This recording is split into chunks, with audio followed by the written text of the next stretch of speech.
Hi, welcome to From My Indian Kitchen to Yours. This is Rajshri Mudaliar. It's a gorgeous day in San Diego, and I did not want to confine myself to the kitchen and wanted to take advantage of shooting this outdoor. So bear with me if you hear some lawnmowers or the cars going up and down. But anyways, it's a fun of shooting outdoor. So what could I make outside without much cooking? I thought about it and I said, let me do a salad with an Indian twist. I was introduced to salad 35 years ago when I moved out of India. My history with salad has been very interesting. I never took to it the first few years. I looked at it very suspiciously. Uh, in Indian cuisine, we don't eat too many raw things. I think the most we eat is cucumber and tomato, maybe a little bit of onions in our raitas. So it took me a while. Um, Fortunately, the travels widened my horizon. I became a little bit more adventurous. This is where I would like my vegetarian friends to wear a earplug. I got so adventurous that I've tried wildebeest in South Africa. My friends Tuta and Veena served me wild boar in Coorg. I've even eaten a live termite in Amazon rainforest in Peru. So salad wasn't really that bad. What I like about salad is it is like, if I can find an analogy, like a blank canvas is to an artist. You can take the salad and do anything with it. You can add colors, you can change the taste. So I actually, for a variety, because variety is the spice of life, and why not spice it up? And almost every afternoon our meal is a salad. So just to kind of take the boredom out, I experiment with variety of things. So today what I'm going to be showing you is a salad with an Indian twist. So for the salad bed, I like to use a variety of greens, which is spinach, arugula, and probably kale. It's called a 50-50 blend. So for the veggies, it really is seasonal. I can throw in whatever I have at home. So you probably recognize the cucumber, the carrots, the heirloom tomatoes, which different colors, the yellow, the red, the purple, the avocados. I'm actually going to go take you shopping in a few seconds to kind of let you know where I get my avocado. And this is persimmons. Persimmons is a very interesting fruit. I'd learned to love it after coming here. It's crispy. It's also called, I believe, the wheat of Zeus or the god's pear, very popular in Japan. And it actually, the word persimmons comes from the Native American language, which means a dry fruit. And this humongous thing is jicama. Jicama spelled Jicama. Obviously, from my pronunciation, you know it is from Mexico. It is called the Mexican yam. It's called the Chinese turnip. I don't know. I'm a little confused about this, but the taste of this is like that of a water chestnut. It's crispy, but it's juicy, and I believe it has a lot of good properties. It's low in calories, but high in fiber, and it's got 44% of your vitamin C, and it's got a pre-bacteria called inulin, which apparently is very good to improve your gut bacteria. And I think there's so much of conversation these days about importance of gut bacteria. So I try to use this in my salad. Hi Eddie, how are you doing? Well, yeah, Good. good, yeah. I always get my avocado from here, guys. These are the best. I love them small. They are sourced locally. I want Eddie to tell us how long he's had the stand and where do you get your avocados So from. we've been here in this spot for like about almost 5 years now. But we have spots all around the county. We have spots in Pala, one over there in Fallbrook, in Alpine. one over there in Lakeside also. The fruit that we usually get from, like the avocados, the oranges, that comes from Fallbrook, from like there by Gopher Canyon, and they're all locally sourced. They're never frozen. I've also got persimmons. We got tangerines right now in season, and we get different stuff, depending on the season. And most of it's locally sourced. But, we do get tropical fruits, but those are from like tropical areas. And this is on San Diego Road. Yeah. So if you guys want to get some really fresh stuff here, so Yeah, so right now we got nectarines. I still got oranges. Yeah, a little limited right now today, but usually we have a little. thank you, Eddie. Yeah, no, thank you. So now comes the Indian twist. I'm doing a little variation of the green goddess dressing. So I'm using a cup of cilantro, mint, and then there's green chilies, this little bit of ginger, fresh ginger, and this is the kaffir lime. I love kaffir lime, and thanks to my friend Pratima, I keep getting my steady supply of a kaffir lime. I'm just going to add a little bit of the grating from this. And then this is lemongrass. I'm going to throw in a little bit of lemongrass into it. And you can use either cottage cheese or sour cream, whatever is available in your house. And to get a little bit of a nuttiness into the dressing, I'm going to add a little bit of blanched almonds. And so there is salt and coconut sugar made from coconut, just to get a little bit of sweetness into the dressing. And to get a little bit fat, you could use either olive oil, but I'm going to be using coconut oil. So I'm going to put it all in a mixer and just just grind it all together. So it's done. This. So here's this beautiful Indian green goddess dressing. I can't help but taste it. Perfect. So this is where things get interesting. I have here the Indian cheese paneer, which I actually marinated a little bit of the Tikka masala. If you can use anything just to make it a little bit of get some flavors in with lime juice and salt, which I'm just going to roast it over the fire in my kitchen just to get that smokiness into it. And then here's the garbanzo beans.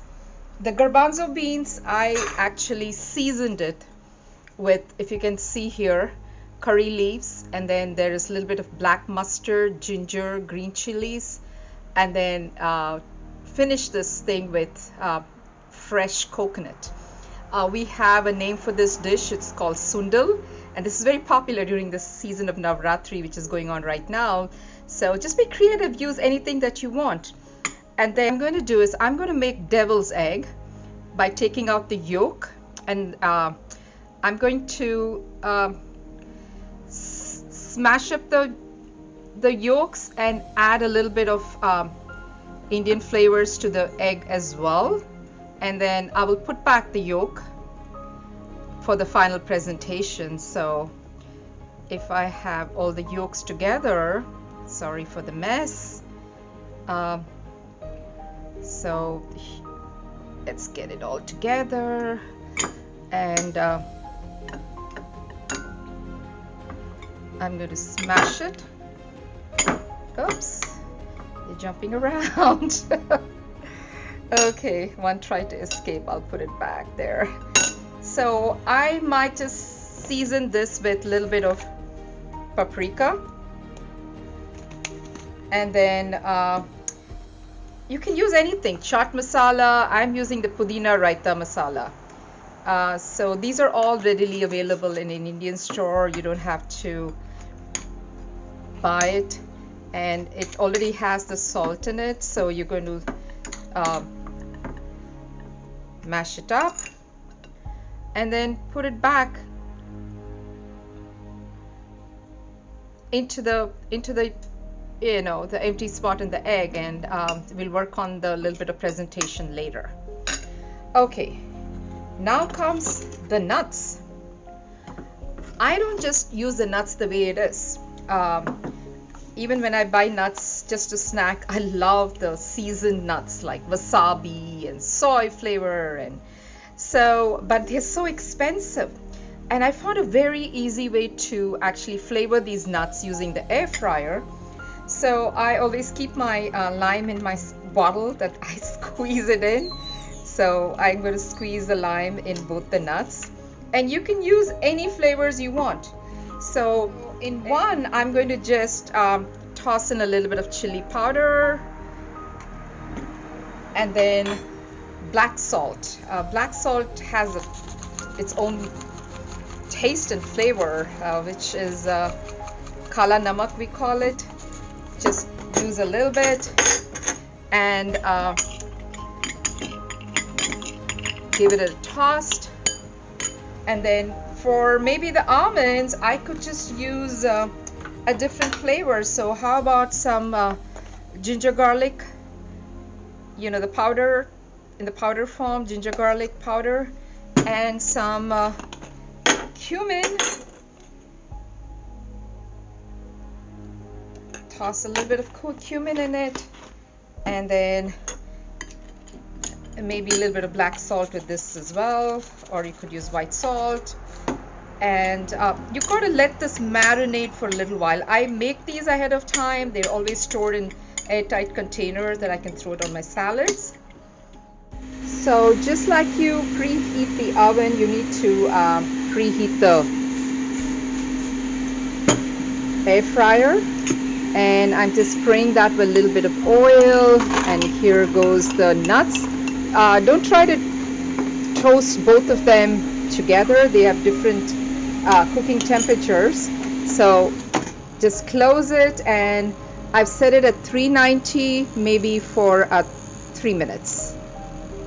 Fryer has turned off, and let me check. Wow, they're nicely done, toasted with all this good flavors in it. So I'm going to do the same with almonds. I'm going to show you how easy it is to actually toast your paneer. If you put it in a skewer, it's the same thing as putting it in the barbecue. And since we aren't using a lot of it, you know, I kind of, just to get the smokiness into the paneer. It's got all the flavors already infused in it, so it's a matter of just keep it moving though, because they tend to burn very quickly. So I think it's done. It's beautifully done. Some of the colors have come out. I set one on fire. Here is the final look at all the ingredients. I actually peeled the avocado, scooped it out, and filled it with different kinds of Indian snacks. And that's why I like Eddie's avocado, because they are perfect size. You can use any of these snacks. There are hundreds of snacks that you can find in Indian stores, which you don't have to make it at home. So there they are. And then there's the spinach and the other mixes. There's the garbanzo beans. Here is my winning Indian green goddess dressing. Those nuts that were all kind of seasoned and roasted. There's this my version of the devil's egg. There's paneer tikka, and then there's tons of other vegetables. So just in the interest of saving some time, I put some salad here, and I bunch up the vegetables so distinctly the colors are contrasting in the tray. So there is cucumber. This is how jicama looks once you peel and you cut it. And there's heirloom tomatoes, and this is the persimmons, this beautiful yellow contrasting with the white there. And now is where you need to season, put the dressing. Most of the other things have been seasoned, but these are not. So I'm going to put a copious, generous amount of dressing on top. So this is the green goddess dressing, the Indian version of it. So next I'm going to use the garbanzo beans and kind of scatter that around so you get a bite of the garbanzo beans as you mix it. There you go. And then this beautifully smoked paneer can go in the center around it.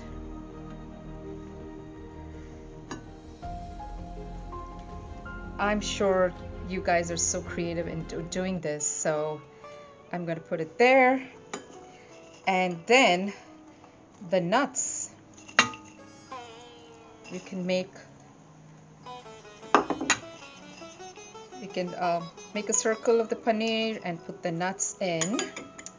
And then the salad is going to be bordered with alternating the devil's egg.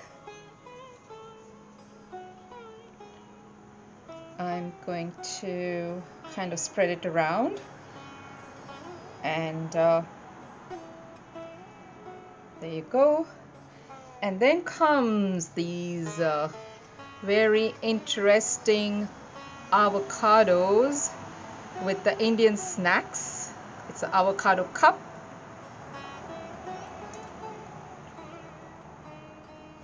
Make sure you don't hide the vegetables as you're doing this, and that's why this is nice. This bowl is really kind of slanting, so you can spread it around. You can spread it around, and gosh, that was perfect. I didn't even count when I made it. So here is this. And so if you feel like it needs a little bit of dressing, sprinkle a little bit more. So this is my end product of a salad that's both delicious and colorful. I'm going to dive into this first and taste the avocado. I'm dedicating this salad tray to my dearest cousin Tarini, who despite her health issues has learned to cook during this pandemic, and she's been cooking a lot of sattvic food to stay healthy. Here is to your health, Tarini.